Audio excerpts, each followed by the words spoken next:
Hello everyone and welcome to another video. This is a bit of a weird one for me because I was 100% sure I already made a video about this sword. As I'm preparing this video, I keep thinking I remember filming that at some point, but it's not on my channel. It's not anywhere I can find, it's not in my files, so I'm just starting to think that I either dreamt of filming this video or I don't know what, or maybe I did and just removed it, or I completely forgot. So be that as it may, since I myself cannot find the video anywhere, I thought I'd make another one, or one, about this sword, because it's a sword that deserves a little bit of attention. So what we're looking at here is a Pattern 1786 British infantry sword, also called Spadroon. You may sometimes find it referred to as a Pattern 1788. I'm not exactly sure why. I actually made that mistake a few times myself, referring to it as a Pattern 1788. Oh, maybe now I remember. Maybe I made a written post about it. There we go. Okay, anyway, I referred to it myself as a 1788 a few times. And I'm not sure why, some people do, but the actual pattern for this sword, or the regulation, came out in 1786, so it's more correctly named a 1786 pattern infantry sword.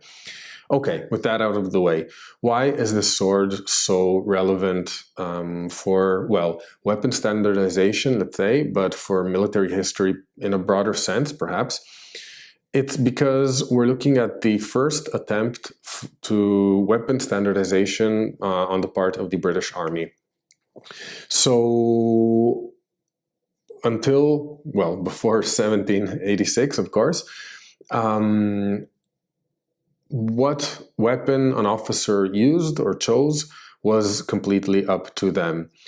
And obviously, as the army gets bigger, more complex as a structure, there was the need, I suppose, to look at ways to arm their armed troops in ways that were consistent and predictable. And obviously, this has consequences even in the way your military units fight. So if everyone is armed in whatever way they prefer, units aren't as interchangeable as they can be when they're armed in a standardized way and you know what to expect from them, for instance. So this 1786 pattern is very, very important. Even though its visible results here in the sword are actually quite underwhelming, perhaps. It is a pattern that left a lot of freedom to the manufacturer or to whoever was ordering a specific sword, because we need to remember that at the time officers were still in charge of purchasing and supplying their own weapon for themselves, and often, I think, if I'm not mistaken, even for the troops in their unit. So what we see is kind of a pre-patterned sword, perhaps. In fact, technically the 1786 is not even a pattern in itself. Pattern, from what I understand, is a standardized sample of an object, or a standardized description, a very precise description of a, well, fabric object that will be assigned to units. And this was officially certified by a body of certification of officers. And then these samples were sent to manufacturers, approved manufacturers, so that they had a reference, living or an existing reference of the pattern exactly, kind of a template if you want, on which they could build or manufacture their supplies. So more than a pattern, what we have here is a regulation. And by that I mean a vague set of strict rules, if that makes any sense. So vague in the sense that they don't cover the whole sword very strictly or precisely. They only focus on certain elements of the blade. But then again, strict because they prescribe very rigid parameters within which the blade needs to fit to be actually accepted as part of the pattern. So it's kind of a bit of a transition. It's a first attempt, an early attempt at standardization. And by the way, if you were wondering what these strict rules around the blade are, They prescribe that the blade should be straight, it should be 32 inches long and 1 inch wide at the ricasso. They also do prescribe some very vague rules around the guard and the hilt, and that is specifically that it should be of the same material as the buttons of the officer's uniform.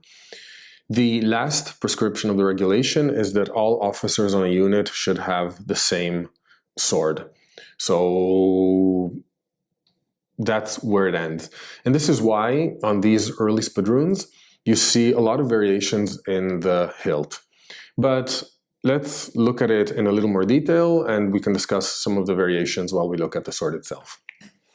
And let's take a close-up look at the 1786 Spadroon. So one thing I have to tell you is right away, this is an extremely nimble and light sword. This, it feels like you can move it around with complete ease and agility, like it exerts no or minimal effort on the wrist. So it's definitely an agile sword, whatever its purpose or intended use was. Let's move on to looking at the blade. You can see in this case, this one is rather pitted. It's not in perfect conditions, but it's also far from being overly damaged. You can still see the steel in all of its beauty, especially under these aggressive lights that unfortunately I'm using. But yeah, maybe on this angle it's better. This was in very bad shape when I got it. It was all rusted and oxidized. Unfortunately, I didn't make a cleaning video of this. It was before I started my channel. You can see it's a rather flexible blade. I'm not going to overdo it, but... And you can also see the its width here doesn't really drop down. I mean, it does drop down and taper down a bit, but it still has some weight to it, almost up to the tip section. So just this last 10-15 centimeters are actually sharpenable, let's say. It's a false edge here. So that's perhaps interesting. What we have is a fuller that starts right down at the ricasso and then continues. It's a rather shallow fuller, but here we go. And kind of tapers out without really still even here around the tip. There's a little bit of a, you can feel it. I don't know if you can see it. And the end of the tip here is where we don't have the fuller anymore. Now, moving to the grip and hilt, we have these two langets. You can see they are decorated, I suppose, with this kind of line running vertically, but they're not exactly precise. This is more like a groove, a thick groove, almost like a small fuller. And this instead is a almost engraved line that goes through. So I wonder if that was just laziness, or if maybe the way the sword was carried kind of affected the look we have today. We then have this steel stirrup hilt with these notches cut as decoration in pairs. So we have 2, 2, 2, 2, 2, 2. So 6 pairs of 2. Even here, 2, 2, and 2, and 2, 2, and 2. You can see though a lot of imprecisions. You can see that these swords weren't made by machines. And this stirrup hilt is rather small. I mean, it fits a hand comfortably, but it's not gigantic, let's say. It doesn't offer, this sword offers very little protection for the hand.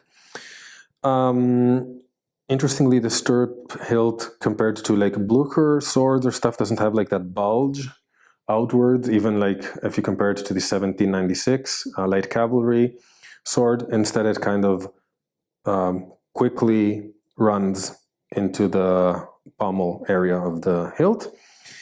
And speaking of pommel area, it's this flat steel cap, you see. The blade seems to be pinned directly onto this little cap. So this is actually, if I'm not mistaken, the tang of the blade, which is protruding and then pinned in place. And then it has this very elegant curve. I like this shape very much. and then moves on to a very, very slim backstrap. You can't feel it, but this is almost sharp. It's so thin, the steel here. And then we have this ring. It's a steel ring here that kind of holds the backstrap or the grip assembly together. The grip, as I mentioned, is made of ebony with these fluted decorations. You have these vertical grooves, and it's ergonomically shaped, so it's actually a very comfortable sword to hold.